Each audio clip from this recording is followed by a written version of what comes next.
Ndamutse nkubwiye ko Leta Zunze Ubumwe za Amerika n'Ubushinwa atari abanzi, ahubwo ari abafatanyabikorwa bakomeye cyane, by'umwihariko Ubushinwa tubona aka kanya bukize ku nganda, bukaba bwarahanzwe cyangwa se ibi byose tubona bubikesha Leta Zunze Ubumwe za Amerika kandi ku mpamvu yateguwe neza na Leta Zunze Ubumwe za Amerika.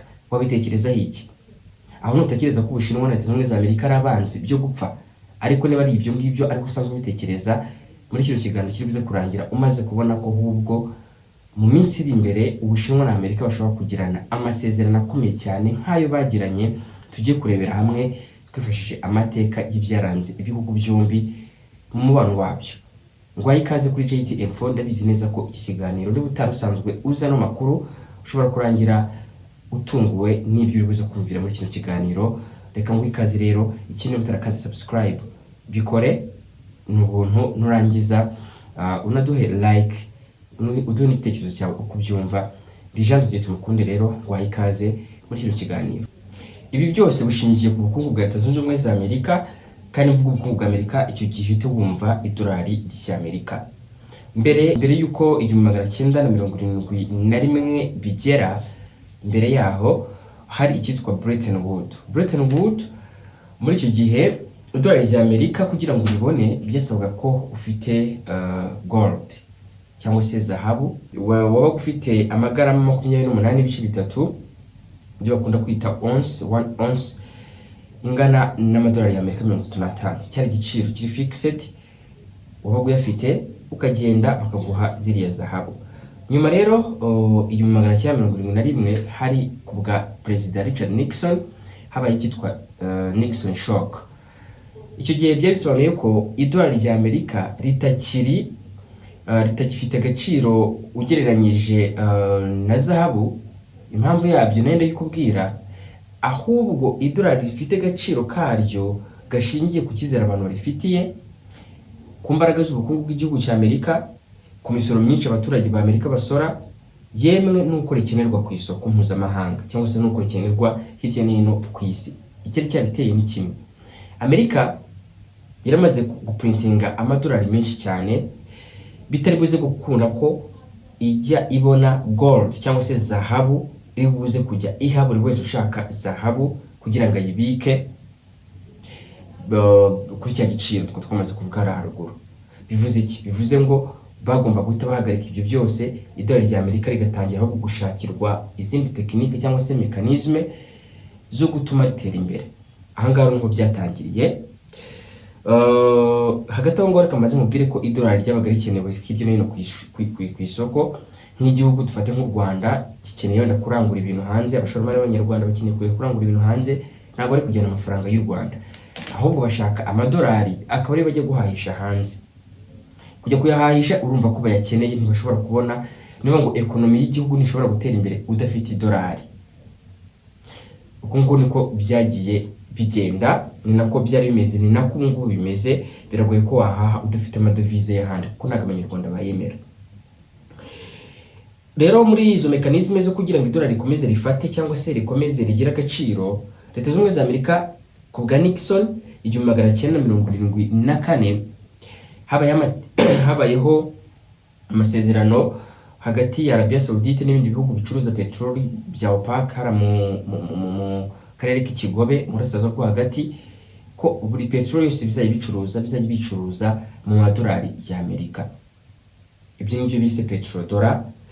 Guhera ubwo bikorwa gutyo bishatse kuvuga iki? Bishatse kuvuga ko n'umuturage wo mu cyaro hasi riya akeneye idolari kugira ngo abeho, kuko ararya ibiryo byaturutse hanze cyangwa se byaturutse ni Kigali nta kibazo, ariko byaje kuri moto byasabye essence kugira ngo bimugereho. Arakoresha amabase zino plastique zose urabizi ko zikorwa muri petrol, n'ibindi bicuruzwa byinshi bikorwa muri petrol bikonsomwa n'umuturage kandi wo hasi. Bivuze ngo Leta Zunze Ubumwe za Amerika zari zibonye akazi gakomeye cyane keza, ariko ataruvuga ngo kararuhije, akazi keza cyane ko guprintingira buri muntu wese wo ku isi idolari. Uzi ikintu ikiza cyabyo, igituma Amerika ibikunda, ni ukubera ko niba Amerika iprintingira ibihugu bingana ibihugu nka 200, ndumva biri muri 200 bigize isi, icyo gihe Amerika yemerewe kuba yakongeramo amadolari yayo for free bitabaye ngombwa ko ikora cyangwa se yongera umusaruro w'imbere mu gihugu. Reka nongere bisubiremo. Nguhe n'urugero, ufite wenda nk'imashini waba mu rugo iprinting amafaranga, ayo n'amafaranga yemewe nyine yasohotse. Abantu 30 barakubwiye bati duprintingire miliyoni 5.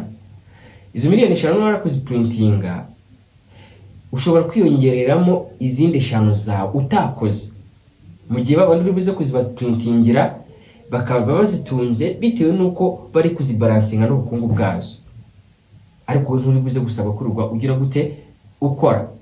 Ikindi kandi ntabwo biri buze kugaragaza inflation cyangwa se itakaza agaciro by'ifaranga kubera ko waprintinze menshi wongeramo makeya yawe, kuko ibihugu ni 200, buri gihugu kimwe cyitwa Leta Zunze Ubumwe za Amerika kiri buze guprintingira 200 byose, bivuze ngo urongeramo ayawe niyo waba utakoze. Ibi ngibi nibyo byatumye Leta Zunze Ubumwe za Amerika ibasha kugifinansa igisirikare cyayo, inzego z'ubuzima n'ibindi bitandukanye, ubushakashatsi bujya mu kwezi n'ibindi byinshi. Amerika yabaga iri buze guspendingamo amafaranga yayo kugira ngo ibigihangaje. Economy cyangwa se ubukungu bwa Leta Zunze Ubumwe za Amerika ni Ponzi scheme, cyangwa se nuza business zitagombera kuba za producing ibintu cyangwa se zagira ibicuruzwa zishyira hanze kugira ngo zunguke, ahubwo zigashingira ku byo twakwita nk'imitwe. Reka mbigusobanure neza cyitwa Ponzi scheme. Ni nko kwa kundi murazi business mwese, murazi business ziza mu bihugu byacu, ubwo biterwa n'ahantu uri, ugasanga bari kubwira ngo wowe shyiramo amafaranga tuzajya tukungukira wenda 20% buri munsi.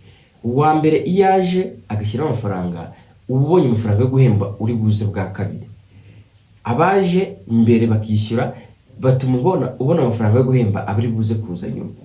Ibyo ngibyo Ponzi scheme ugenda wungukiramo amafaranga, ukagira amafaranga menshi ukanayagwiza bitabaye ngombwa yuko ugira produit ushyira hanze, cyangwa se bitabaye ngombwa yuko ukora cyane kugira ngo ubone ayo mafaranga bitewe n'umusaruro ushyize hanze. Biba bishingiye kuri urwo ruhererekane rw'abantu bari bwo amafaranga abayaguhaye mbere uhemba abakurikiyeho nyuma. Ibyo ngibyo nibyo bita easy money cyangwa se kubona amafaranga utavunitse. Ariko iyi teori igaragaza ko Ponzi scheme birangira ikora businzi cyangwa se isubiye inyuma isenyutse. Kubera iki? Kubera ko umuntu wa nyuma nakira gutanga amafaranga, business izahagarara, ntabwo bizigira byongera gukunda, nabitakariza icyizere business izahagarara. Ngira ngo aho ngaho urabyumva ko petrol dollar yari mu murongo mwiza wo kugira ngo idolari izagire ikinurwa n'abantu bose. Ariko Amerika yatekereje ibindi byinshi, ibona ko bishobora kuba byatuma idolari rikenerwa, ibona ko ibyo ngibyo bya petrol bidahagije, itishyiraho noneho na product kugira ngo isi ikenera amadolari ariko inafite ibyo kuyaguramo. Yesi ishinga Ubushinwa, yesi ishyiraho Ubushinwa kugira ngo ibe a producer of world cyangwa se a world producer. Ubushinwa bwubaka inganda zikomeye, niburangiza bujye bucuruza ibicuruzwa byabwo mu mahanga bicuruje mu madolari ya Amerika. Ibyo ngibyo byasinywe mu masezerano hagati ya Nixon na Mao Zedong w'Ubushinwa. Usibye ko Minisitiri w'Intebe icyo gihe niwe wakoraga cyane kubera ko Mao Zedong yarimo aragenda asaza 1972. Ni iby'urwo ruzinduko rero rwa Nixon mu Bushinwa, aho rwafunguye umuryango hagati y'ibihugu byombi. Reka rero twinjire neza mu bigendanye n'uburyo urwo ruzinduko rwafunguye umuryango. Bivuze ngo umuryango wari ufunze ute? Biradusaba kwinjira gatoya, gusubira inyuma gatoya kugira ngo tunyuremo mu nshamake y'uburyo Leta Zunze Ubumwe za Amerika n'Ubushinwa bari babanye, kugira ngo tuze kumva neza urujyano rw'ibyo Amerika ishobora kuba yakora aka kanya ibikorera Ubushinwa, bw'intambara iriho aka kanya y'ubucuruzi, n'amasezerano ashobora kubaho nyuma y'uko turi kubona izi ntambara z'ubucuruzi hagati y'Ubushinwa na Leta Zunze Ubumwe za Amerika. Mbere y'uruzinduko rwa Nixon, Leta Zunze Ubumwe za Amerika n'Ubushinwa ntabwo bari babanye neza, habe na gato. Wari umubano udashoboka muri make. Waterwaga n'iki? Hari intambara y'abenegihugu mu Bushinwa yabaye 1927. Ubushinwa bwaracitsemo ibice bibiri. Igice kimwe cyari cy'abakomuniste, cyari ishyaka ry'abakomuniste ry'Ubushinwa ryitwa CCP, China's Communist Party yari iyobowe n'uwitwa Mao Zedong, n'ubutegetsi bw'abanationaliste bwari buyobowe n'uwitwa Chiang Kai-shek. Abanationaliste rero bayoboraga Repubulika y'Ubushinwa ROC cyangwa se Republic of China, abandi bakayobora PRC, the People's Republic of China, Repubulika y'abaturage y'Ubushinwa. Icyo gihe intambara yarabaye iza kurangira 1949 ubwo intsinzi yari y'abakomuniste. Abanationaliste bahungira muri Taiwan, bahungira kuri cya kirwa ingabo zatsinzwe, baramo ingabo hafi hagati ya 1 million na 2 million. Barangije bakajya bavuga ko n'abari bo bayobora igihugu cy'Ubushinwa cyose, ntabwo bavuga ko bayobora Taiwan, bavuga ko bayobora Ubushinwa bwose. Icyo gihe Leta Zunze Ubumwe za Amerika zafashaga n'ubundi abo muri Taiwan cyangwa se b'abanationaliste, ubwo ntabwo nzi mbigaruka ariko muri ya ntambara ya gisivile Amerika yafashe uruhande rwabo rw'abanationaliste. Amerika muri Taiwan ihashyira ibirindiro bya gisirikare, ihashyira ingabo, yahashyira installation zikomeye cyane z'igisirikare, irangije ikagitera ikibazo impungenge ya party cyangwa se bwa butegetsi bw'i Beijing bw'abakomuniste. Intambara hagati aho ngaho ariko abo muri Taiwan baragiye baba abantu b'inyamibwa cyane cyangwa se bakomeye kuri Leta Zunze Ubumwe za Amerika, aho Leta Zunze Ubumwe za Amerika zafatiye ibihano b'abakomuniste, noneho abo muri Taiwan zibaha umwanya w'Ubushinwa muri UN Security Council ufatwa n'abanationaliste bibera muri Taiwan. Ibaha icyicaro muri UN General Assembly cyangwa se mu nama rusange y'umuryango w'abibumbye.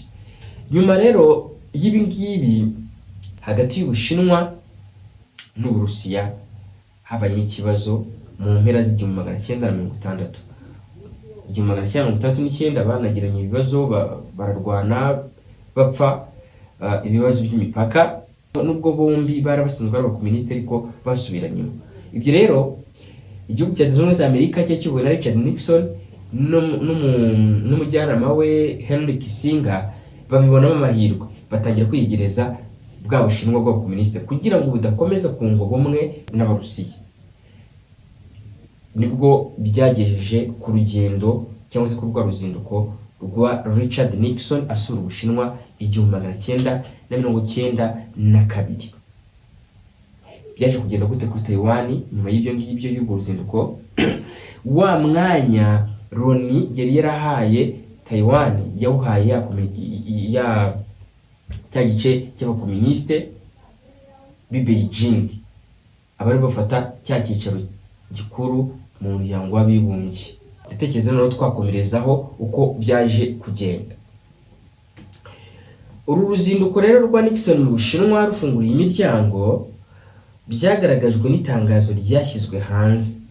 Uruzinduko rwa Richard Nixon muri Amerika rero icyo nakubwira nuko rwasize ikintu cyitwa strategic ambiguity kubigendanye na Taiwan. Amerika ntabwo yizigaragaza niba Taiwan igomba kuba igihugu kigenga cyangwa se igomba kuba ubutaka bw'Ubushinwa. Yakomeje kuguma hagati na hagati, isezeranya ko izagabanya ingabo zayo ziri muri Taiwan, ikindi kandi ikabishyigikiye amahoro n'ubwumvikane hagati y'abaturage b'Ubushinwa. Byabaye aho ngaho rero guhera 1979 habayeho gusubukura umubano bya diplomasi hamwe n'ubucuruzi. Icyo gihe Amerika yemereye ku mugaragaro Repubulika y'Ubushinwa mu 1979 uburyo bwo gucuruza, babona uburyo kugera ku isoko rya Amerika, kubona ikoranabuhanga ryo muri Amerika. Ibigo bya Amerika byinshi bitangira gushora imari mu Bushinwa, ariko byatangiye kubikora ku kigero gitoya.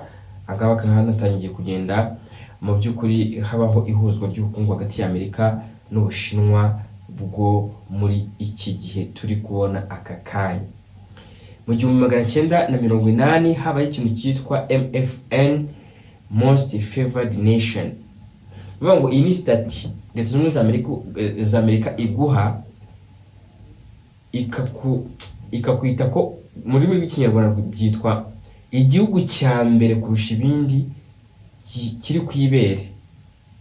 imbere ya Leta Zunze Ubumwe za Amerika. Amerika rero yahaye Ubushinwa uburenganzira bwa MFN bwa Most Favored Nation bwajyaga bugenda busubirwamo buri mwaka. Nyuma y'umwaka bakongera bakarivyinga bakabona niba bya bindi bemeranyije byaragenze neza, bagahita bongera nk'undi mwaka, gutyo na gutyo niko kundi nyine amasezerano iyo yagenze neza abantu bakomeza bakayasubiramo, agakomeza akagenda nk'uko yari ameze mbere. Ibi byose rero byatumye imisoro ku bicuruzwa biturutse mu Bushinwa bijya muri Amerika iba mike cyane. Ubushinwa bwoherezaga ibicuruzwa birimo imyenda, ibikinisho by'abana hamwe n'ibicuruzwa bitandukanye byoroheje, bitangira nyine kugenda bituma inganda z'Ubushinwa zigenda zizamuka cyane kubera isoko rinini Leta Zunze Ubumwe za Amerika zari zifite cyane. Ibintu byaje gutuma ibi bya MFN cyangwa se Most Favored Nation byaje gutuma igihugu cy'Ubushinwa kigira inganda zikomeye cyane kandi ziteye imbere mu Bushinwa. Mu mpera z'1980 no mu myaka y'1990 ibigo by'Abanyamerika byimuriye inganda mu Bushinwa. Abakozi barahendutse ariko kandi hari n'abaturage benshi bashobora gukora. Tugiye birumvikana ko nk'Ubushinwa bufite miliyari 1 na miliyoni 400. Urumva ko n'abaturage benshi cyane muri icyo gihe hari abaturage benshi cyane. Ikindi kandi ibikorwa remezo by'Ubushinwa byo byatangiye kugenda bitera imbere. Muri icyo gihe hariyo inganda zitandukanye zo guteranya ibikoresho bya electronique nk'amatelefone, hari inganda z'imyenda, ibicuruzwa byo mu rugo n'ibyo gukoresha bya buri munsi. Ikindi habagayo urugero hari nk'inganda za Nike zagiye zijyanayo nyine mu projet yabo banze bakayakorerayo. Ikindi ibikoresho bya Apple, zino za iPhone, za MacBook n'ibindi bikoresho bitandukanye bya Apple n'ibindi bitandukanye bituma bakora ikintu cyitwa FDI, Foreign Direct Investment, cyangwa se kwa kundi igihugu kivuga ngo tugiye kohereza abashoramari bacu bajye gushora imari mu kindi gihugu bitewe n'uko hari amahirwe atandukanye. 1994 bashyira ikintu cyitwa gukura uburenganzira bwa muntu mu bibazo Ubushinwa bushobora kuba bwashinjwa. Byari mu gihe cya Clinton, perezida wa Leta Zunze Ubumwe za Amerika nyine. Mu gihe cya Bill Clinton nyine Leta Zunze Ubumwe za Amerika yahagaritse guhuza uburenganzira bwa MFN n'ibibazo by'uburenganzira bwa muntu. Uvuga ngo igihugu gifavorizwa kurenza ibindi ku isi bikozwe na Amerika nyine kigomba kuba cya gihugu cyubahiriza uburenganzira bwa muntu kurusha ibindi, tugendeye nyine kuri teori bavuga cyangwa se zari ziriho. Iki gihe rero ku gihe cya Bill Clinton baravuze bati wapi, ibyo by'uburenganzira bwa muntu nta nimushaka muzabyice, icy'ingenzi ni uko tuzakorana deal, igihugu cyanyu kikaba producer ushobora gutuma idolari ribona abantu benshi barikeneye bakagura ibyo bikoresho byanyu muri producing. Uvuga ngo bino bikoresho iyo Leta Zunze Ubumwe za Amerika iza kugira abaturage bahendutse kandi benshi biteguye gukora, izi nganda ziri mu Bushinwa zakabaye ziri muri Amerika, ariko ntabwo ariko byagenze. Byabaye ngombwa ko babyimurira mu Bushinwa. Hagati y'1999 n'2000 habaye amasezerano ya World Trade Organization.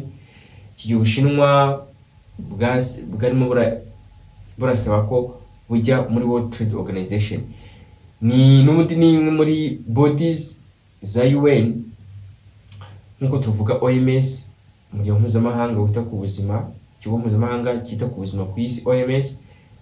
World Trade Organization nawo ni umuryango umeze gutya ariko mu bigendanye n'ubucuruzi. Habayeho rero kwinjira muri World Trade Organization. Ikindi na PNTR babyita Permanent Normal Trade Relation. No kuvuga ngo mu mwaka wa 2000 Leta Zunze Ubumwe za Amerika yahaye Ubushinwa uburenganzira bwa PNTR, Permanent Trade Relation, Permanent Normal Trade Relation. Bivuga ngo bisobanura ko igihugu gihabwa buno burenganzira kiba gihawe uburenganzira buhoraho bwo kugirana ubucuruzi busanzwe hagati ya Leta Zunze Ubumwe za Amerika n'Ubushinwa nyine n'icyo gihugu nyine kiba cyabuhawe, hatabayeho kongera kubisubizwa kongera kubisubiza inyuma cyangwa se kongera kubisubiramo nyuma y'umwaka. Wibuke muri FN cyangwa se Most Favored Nation bisaba ko buri mwaka bongera bakareba niba koko byarubahirijwe, ariko hano Ubushinwa bwabonye PNTR aho ayo masezerano avuze ngo si ngombwa yuko twazongera kuniveringa amasezerano yacu. Ikintu cyatsi gikurikiraho hatangiye kubaho ukudateganya kwa politiki hagati ya Leta Zunze Ubumwe za Amerika kwaterwaga no kongera kuvugurura. Urabona nk'iyo Leta Zunze Ubumwe za Amerika zavuguruye amasezerano muri MFN cyangwa se Most Favored Nation, byatumaga Amerika ivuga iti turi kubona Ubushinwa buri kwitwara gutya, reka tuvugurure dukorane ibi ngibi n'ibi, bakavugurura amasezerano bakongera bakagira ibindi. Ariko muri PNTR nta kongera kuvugurura, byabaye nkaho Leta Zunze Ubumwe za Amerika zizeye 100% Ubushinwa ntihongera kugira ikintu kimwe kivugururwa.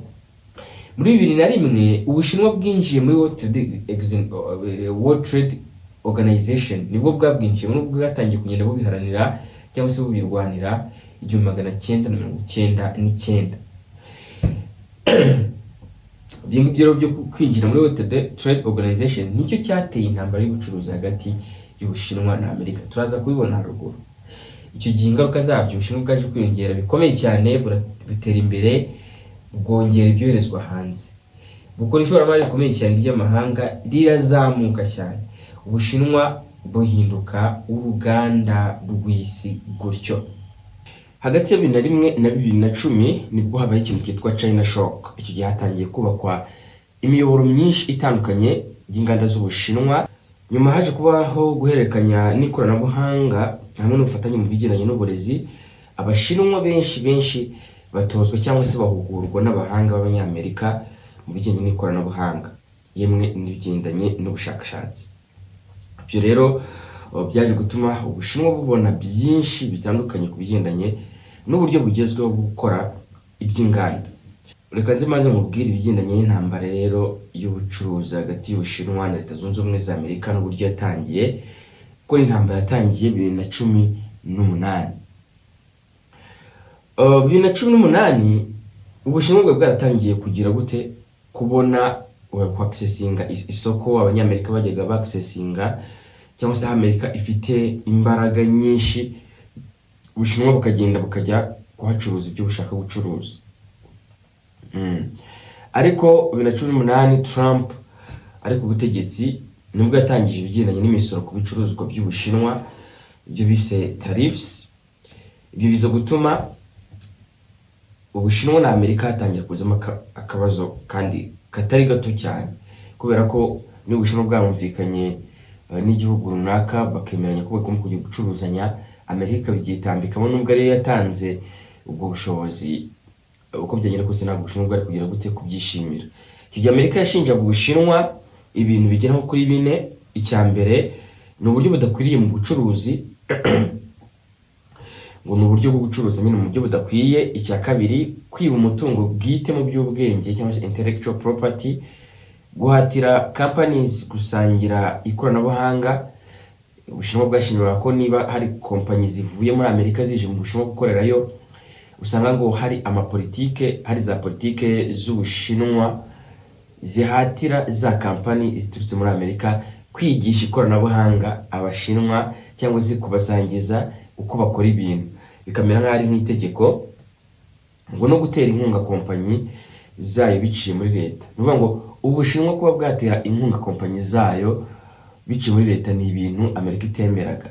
Ni nka bya bindi byo muri trade agreement on agriculture, ni amasezerano yasinywe binyuze muri World Trade Organization avuga ko niba ibihugu mbere y'uko ayo masezerano yasinywa, ndumva yasinywe mu 1995, niba igihugu kitarigeze giha subsidies cyangwa se nkunganire mu buhinzi mbere y'uko ayo masezerano asinywa, ntabwo cyemerewe kongera kubikora. Ariko naho cyarabikoraga kizabikora kandi kibyongere. Ibyo ngibyo byahitaga bifavoriza ibihugu byo mu Burayi, ibyo byari bifite ubuhinzi bwo hejuru, gukoresha imashini, gukoresha byose amafumbire y'imvaruganda, kandi byose akaba ari leta ibishyiramo imbaraga kugira ngo abaturage babo byo batera imbere. Ibyo ngibyo rero byabujijwe ibihugu byo mu nzira y'amajyambere byari bitaratangira kujya biha subsidies ubuhinzi. Ubwo impamvu yabyo ni iyihe? Yari impamvu yo kugira ngo bafungure isoko cyangwa se badahombya bya bihugu bisanzwe bishyira ishoramari ryinshi mu bijyanye n'ubuhinzi. Rero ahangaha nabyo mu byo leta z'ubumwe za Amerika zashinjaga Ubushinwa nabyo birimo ngo no gutera inkunga kompanyi zayo biciye muri leta. Bivuze ngo subsidies za leta muri kompanyi n'ama industries ntabwo Amerika yazemeraga. Kikaba ari ikibazo gikomeye cyane ibyo Amerika idashaka ngo ntibibishaka. Nyuma rero Amerika kubera iyo mpamvu ishyira imisoro myinshi ku bijyanye n'ibyuma bya steel byakorerwaga mu Bushinwa biturutse nyine mu Bushinwa, ku byuma bya electronique, ku mashini, ku bicuruzwa bisanzwe abaguzi bagura ubwo n'imyenda, ibikinisho n'ibindi bitandukanye, ndetse na miliyari magana z'amadolari y'ibicuruzwa byoherezwa mu Bushinwa buzishyiraho imisoro myinshi. Ni ukuvuga ngo no gusoresha amafaranga birashoboka cyane. Ubushinwa nabwo bwakoze move ikomeye cyane, bwari bwaratangiye gukora shift, bwahise butangira gukora shift noneho byatari cyane ahubwo, kuko nk'uko ubibona kuri ino shema cyangwa se kuri kino gishushanyo, Ubushinwa bwatangiye kuva ku idolari bujya kuri gold, aho kugira ngo bugure za treasury bonds za Amerika cyangwa se iza nka promesha mwenda za Amerika, butangira kwigurira zahabu kugira ngo buyibike nka reserve currency cyangwa se reserved gold. Ibyo ngibyo byatangiye nk'uko bibona byatangiye kumanuka bya nyabyo hagati ya muri za 2015 ubundi nibwo byatangiye kumanuka, ari nako hazamuka ibijyanye no kugura zahabu. Ni 2015 2018 kuzamura. Birumvikana ko byari ikibazo gikomeye cyane. Ibyo Amerika yifuje kuva mbere ntabwo yigeze bibona ko idolari rya Amerika rigomba kubona, kuko buriya Abashinwa ni benshi kandi bafite umusaruro mwinshi. Kugira ngo bahime Abanyamerika nuko bari buze kwanga kugura idolari ryabo cyangwa se kugura za treasury bonds, bakazihorera Ubushinwa bukajya bwibikira zahabu, ko zahabu niba ripfa guta agaciro. Ikindi Ubushinwa bwihoreyeho ni Ubushinwa nabwo ngo bwashyize imisoro ku bicuruzwa by'Abanyamerika birimo isoya, imodoka, ibikomoka ku buhinzi bitandukanye, imiti n'ibinyabutabire bitandukanye n'ibikoresho by'inganda. Kari kwihorera kuri ya misoro Trump yashyizeho, bikaba byaragize ingaruka zikomeye cyane ku bahinzi bo muri Leta Zunze Ubumwe za Amerika. Kandi urumva ko ahangaha byari byatangiye kugenda bijagura cyangwa se birabura hagati y'ibihugu byombi. Hanyuma hakurikiyeho ibihano kuri Huawei cyangwa se kuri ya sosiyete y'ikoranabuhanga y'Ubushinwa yitwa Huawei, bituma amakimbirane hagati y'ibihugu byombi yiyongera cyane. Wibuka ko Amerika yavuga ko Huawei ishobora guteza ikibazo cy'umutekano w'igihugu cy'Amerika, birumvikana. Ikindi kandi ishobora gukora ubutasi. Burumva Huawei yakoraga amatelefone, igakora n'amamashini za laptops. Ikindi kandi bifitanye isano ya hafi na leta y'Ubushinwa. Ngo Amerika cyangwa se leta ya Amerika na leta y'Ubushinwa tayari bamaze gutangira kuba abanzi, ku buryo gifitanye isano cyose na leta y'Ubushinwa kigomba kujya mu bihano. Amerika icyo gihe yabujije Huawei kubona ikoranabuhanga rya Amerika, ntabwo izongera ku access ikoranabuhanga rya Amerika. Ikindi kandi ibuza kongera kugera kuri semiconductors zigezweho. Semiconductors ni utwuma tujya mu cyuma cy'ikoranabuhanga dutuma gikorana ubwenge, kibasha kubika umuriro, kibasha kubika amakuru. Semiconductors ni cyo kintu cya mbere gikenewe muri telefone cyangwa se mu cyuma cyacyo cyose cy'ikoranabuhanga, kubera ko gituma gikora. Ni nacyo niryo shingiro ry'ubwenge bw'icyo kintu, bw'icyo gikoresho cy'ikoranabuhanga. Nyuma rero haje kubaho intambara ya semiconductors n'ubundi ubwo Leta Zunze Ubumwe za Amerika zatangiye gushyiraho ibihano bikomeye cyane, zirangije zanga ko Nvidia cyangwa se rwa ruganda rukuriwe n'uwitwa Jensen Huang rwo muri Taiwan rukora ama semiconductors cyangwa se ama chips rubasha kugeza bino bikoresho byabo cyangwa se izi product z'ama semiconductors kuri ntuza ku Bushinwa. Amerika rero yabujije Ubushinwa kubona ama AI chips zigezweho, semiconductors zo mu rwego rwo hejuru n'ibikoresho byo gukora chips. Ibyo byose Amerika yabifunze. Kompanyi zitandukanye zirimo Nvidia, Intel, SML byose birangira zitongeye kugira access mu Bushinwa. Ibihano by'Ubushinwa rero kuri rare earths nabyo byaje gutuma intambara ikomera cyangwa se ikaza umurego. Ndavuga intambara y'ubucuruzi. Mbere na mbere rare earths cyangwa se terre rare ni amabuye y'agaciro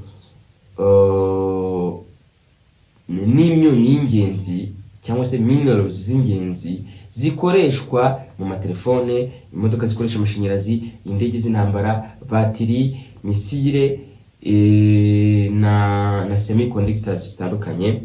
Ubushinwa bwo bukaba bugenzura igice kinini cy'isi kuko bigera nko muri 70 binarenga 70, haba mu bijyanye no gucukura izi rare earths, kuzitunganya no kuzikorera processing cyangwa se kuziprocessing. Ubushinwa rero bwagabanyije kohereza ibyo bicuruzwa hanze, bushyiraho amabwiriza akomeye cyane, ikindi bukajya butera ubwoba bwo kubihagarika, buti ntabwo turi buze kugira kubibaha. Ibi byose bituma ibihugu bitangira kwibaza biragenda gute, kubera ko Ubushinwa ntabwo zose zicukurirwa mu Bushinwa, ahubwo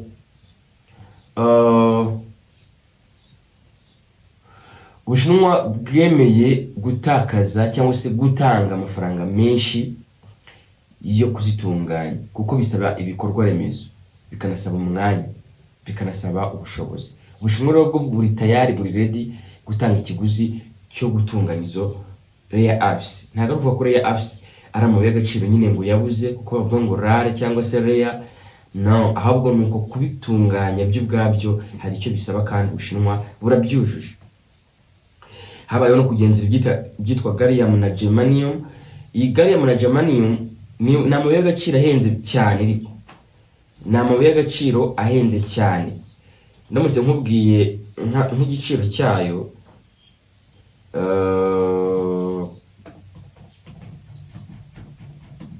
ku kilogarama wakumirwa. Ni ukuvuga ngo gallium ku kilogarama ni hagati y'amadolari y'Amerika 1,800 n'Ibihumbi 2,350 ku kilogarama. Ni ukuvuga ngo nuko waba ufite ni nka miliyoni hagati ya miliyoni 2 n'igice na miliyoni 4 z'amafaranga y'u Rwanda ku kilogarama. Ni menshi cyane. Ni mu gihe germanium yo iri hagati ya miliyoni Ibihumbi 6,500 n'Ibihumbi 8,500 ku kilo. Urumva washyize amafaranga y'u Rwanda ni nka hagati ya miliyoni 10 na miliyoni 12 z'amafaranga y'u Rwanda ku kilo. Urumva nawe y'agaciro akomeye cyane, atunganywa bigoye kugira ngo uzayabone bigusaba byinshi, ni mpamvu agira ahenda. Ibi rero nabyo ni ibintu by'ingenzi cyane muri semiconductors, ibyuma by'ikoranabuhanga bya electronique, mu gisirikare, ibi byuma by'ikoranabuhanga mu bigendanye na telecommunication cyangwa se mu matumanaho na solar technology cyangwa se ikoranabuhanga ryo kubyaza izuba umuriro.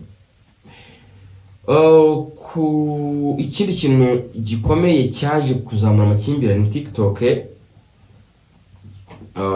y'Abashinwa. Amerika yibasiye application zitandukanye z'ibigo by'Abashinwa, harimo TikTok, n'izindi application zitandukanye, bakavuga ko byashobora kuba byateza ikibazo cy'umutekano n'amakuru hamwe n'ubutasi. Ikindi bakavuga bati nitukomeza kurekera TikTok igakorera muri Amerika cyangwa se igakora mu buryo ikoramo, turakomeza tube dependent ku Bushinwa. Ariko Amerika ibivuga irangije ikajya ibafatira ibihano. Iki ndumva barakoze barumvikanye n'ibigo byo mu Bushinwa, barumvikanye na ByteDance yo mu Bushinwa, bumvikana ibigendanye n'imigabane abanyamerika bazagira. Nyuma rero haje kubaho decoupling hagati y'ibihugu bibiri, hagati ya zimwe za Amerika n'Ubushinwa. Bacanye umubano, ibigo by'imari bya Amerika cyangwa se ibigo by'imari bya Amerika, inganda byose byaragiye gukorera mu Bushinwa no kwihuza n'Ubushinwa, bihita bigaruka mu rugo bitangira gukora bikoreye abanyamerika, bikorera imbere muri Amerika, kuko batangiye kubona ko ibyo bashaka kugeraho mu Bushinwa biri kwanga. Abashinwa batangiye kubakompeta kandi batangiye gufata isoko ry'isi. Ikindi urumva angana ikibazo gikomeye, kuko niba hari Amerika burya iyo ikintu cyavuye ahantu gishobora no gusubirayo. Niba hari abanyamerika benshi bigishije Abashinwa, bivuga ngo Abashinwa bari kwiyumvamo abanyamerika kurenza uko biyumvamo Abashinwa bagenzi babo. Bivuze ngo abanyamerika nibajya iwabo, Abashinwa uzasanga baba intellectuals b'Abashinwa nabo bari kwimuka bajya muri Amerika, ku buryo bishobora guteza ikibazo cy'uko Ubushinwa buri buze kubura babahanga bari bakomeye mu Bushinwa, kubera ko bijya bigo by'abanyamerika byabatwaye. Hano birasaba na patriotisme ku rundi rwego, aho Ubushinwa bugomba kubigendamo gake. Ngira ngo nuko nguko bimeze. Ikindi kandi Rare Earths cyo nakubwira ntabwo ninakivuzeho nuko bara yuko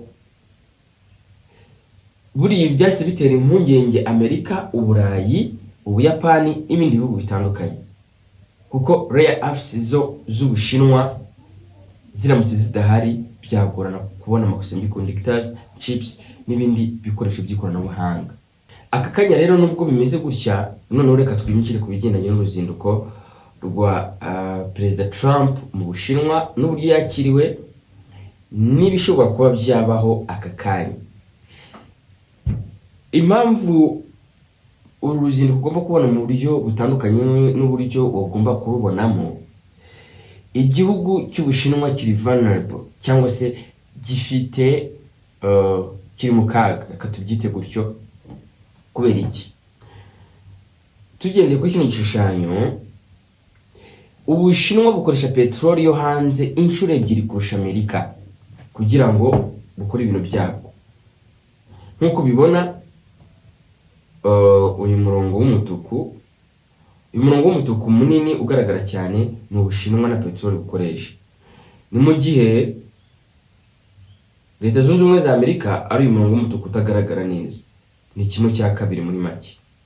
Ibi ngibi iyi peteroli iva hanze inyura ahantu hatandukanye, inyura muri choke points. Choke points ni nko twabyita nk'ubunigo, ahantu hashobora kuba haba ibibazo mu gihe Leta Zunze Ubumwe za Amerika zaba zafunze. Ubushinwa ntibubone uko bunyuzaho peteroli yabwo. Aho ngaho ni hehe? Ahantu Leta Zunze Ubumwe za Amerika zifite imbaraga mu bunigo buturuka hirya no hino ku isi, hari nka Strait of Gibraltar hafi ya Afurika Amajyaruguru, Panama, muyoboro wa Panama muri Western Hemisphere, mu Strait of Malacca, ngira ngo ni umuhora wa Malacca uri hafi ya za Singapore na za Malaysia. Hakaba na Bab al-Mandab, ahangaha ni hafi ya Djibouti na Yemen. Ahangaha urabizi ko Leta Zunze Ubumwe za Amerika zifite ingabo muri Djibouti. Aho hose narimaze kubwira hari ingabo za Amerika, hakambitse ingabo za Amerika, mato ya Amerika arahari. Ukuvuga ngo Ubushinwa bujya kuhanyura bwamaze kuvugana na Amerika. Iramutse itabishatse bashobora Ubushinwa bushobora kwanyura, ariko bakabana bagabaho ibitero, babagabye ibitero baratangira barwane. Nibarwana haraba ikibazo, kuko niba batangira kurwana aho kugira ngo Ubushinwa buhitemo kurwana, buremera kuba bwakorana na Leta Zunze Ubumwe za Amerika. Kandi ikintu Ubushinwa bushaka cya mbere ni ukugira ngo bubone a secured source of energy, bagerageze babone izo source za energy ariko ziri mu buryo buri secured. Bivuze ngo bari buze guhitamo kuba bakorana amasezerano na Leta Zunze Ubumwe za Amerika aho kugira ngo bahagarikirwe cyangwa se habeho akavuyo mu kubona ibicuruzwa byabo bya petrol, nako mu kubona petrol cyangwa source of energy. Ikindi tutatuvuze ni muri Suez Canal. So muri Canal de Suez birumvikana ko uko byagenda kose Leta Zunze Ubumwe za Amerika zacyafite akabunga gakomeye cyane ku Bushinwa. Bashobora kuyigira strategy ugasanga biragoye. Ikindi ukwiye kumenya hano kigaragaza uburyo Ubushinwa intege nke zabwo nuko bucuruza hanze. Urebye busiest ports in the world ni iz'Ubushinwa. Ibyambu bikunze kuba byuzuye ibintu byinshi bigiye kujya hanze ni iz'Ubushinwa. Igishushanyo cyo bigaragaza neza. Port ya mbere cyangwa se icyambu cya mbere kiri ku mwanya wa mbere ni Shanghai, ni cyo mu Bushinwa. Ikitwa icya Singapore, ariko icya Singapore ntugire ngo nyine ni icya Singapore. Icya Singapore ni icya Singapore nibyo, ariko ibicuruzwa byinshi bikinyuraho ni iby'Abashinwa. Ikindi kitwa Nibo Zhoushan, nacyo ni icy'Abashinwa. Schengen nacyo ni icy'Abashinwa. Qingdao nacyo ni icy'Abashinwa. Guangzhou ni icy'Abashinwa. Usibye hakakurikiraho icya Busan cyo muri South Korea. Ariko ahangaha birumvikana kimwe, bibiri, bitatu, bitandatu bya mbere byose ni iby'Abashinwa. Mu byambi 10 bya mbere bikomeye bihora biriho ibicuruzwa byinshi ku isi, ibigera ku 8 niba biriho ibicuruzwa by'Abashinwa, mu gihe ibigera kuri 7 ari iby'Abashinwa ubwabo. Ngo bacuruza hanze. Ikindi hari ibyo bakura hanze. Ubushinwa bubeshejweho n'amahanga kurenza ikindi gihugu cyacyo cyose. Ubushinwa bushobora kuba bwahagarikirwa ibyo bicuruzwa cyangwa se inzira zo mu nyanja, ntahandi bazihagarikira ni muri biza choke points na bimaze kukubwira. Bivuze iki? Bivuze ngo Ubushinwa buri vulnerable ku buryo bugomba kwihanganira ibyo Amerika ibutegeka. Nuvuga ngo burashaka kwigenga ariko ntibwigenga. Biragoranye rero, bishobora kugorana cyane. Ubushinwa niyo mpamvu uzasanga butajya mu ntambara cyane, burumvikana kubera ko izo ntambara babugiye guhangana na Amerika kandi ari umufatanyabikorwa wabwo, wo kwitonderwa, atari gupfa guhangana nawe gutyo gusa.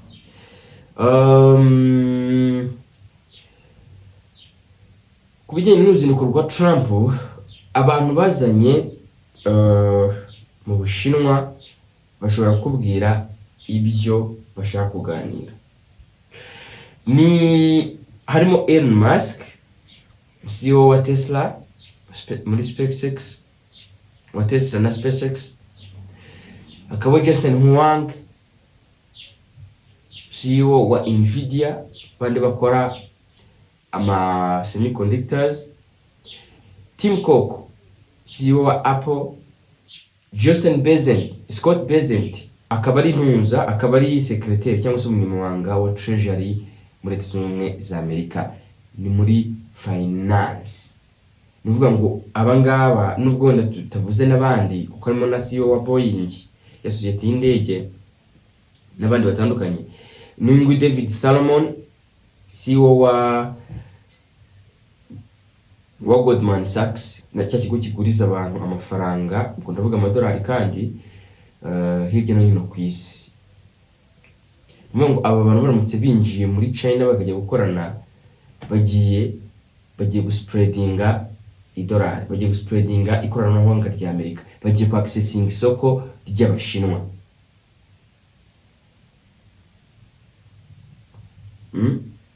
Kimwe mu bintu by'ingenzi bikomeye Leta Zunze Ubumwe za Amerika ishaka nuko Ubushinwa bugura treasury bonds za Amerika. Kubera iki? Amerika ntabwo yihagije mu bintu isohora cyangwa se mu bintu mu mafaranga ikoresha. Bije ya Amerika ibiri muri trillion 6 z'amadolari ya Amerika. Ni mu gihe imisoro ikusanya mu baturage bayo ni trillion 4.5, 4 bivuze ngo ifite deficit cyangwa se ntabwo ishobora kuba sustaininga bije yayo y'umwaka kuko ibiburaho byibura trillion 1.5.